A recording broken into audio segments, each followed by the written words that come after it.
আসসালামু আলাইকুম গাইস, আজকে আপনারা লাগে একটা রান্নার ভিডিও লইয়া আইছি। মখা মাছ রানমু টেঙ্গা দি। পেঁয়াজ দিলাইলাম, রসুন দিলাম বেশ করে, কাঁচামরিচ দিলাম, এক চামচ হলুদের গুঁড়া দিলাম, লবণ দিলাম। ওই দেখো কামের খলে দিলাইলাম, ভিজাই রাখছিলাম।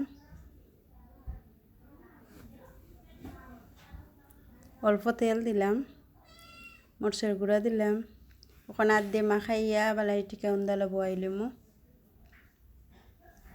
ও বয়াই দিলাম উন্দালো, লাইরা দিলাম। ওই দেখো আমার তরকারি হয়ে গেছে, কত সুন্দর কালার হয়েছে। আমি সরসরা করে রাঁধছি। টেঙ্গা দিয়ে রানলে মজা লাগে। আপনারাও মখা মাছরে রান্ধিয়া দেখবা।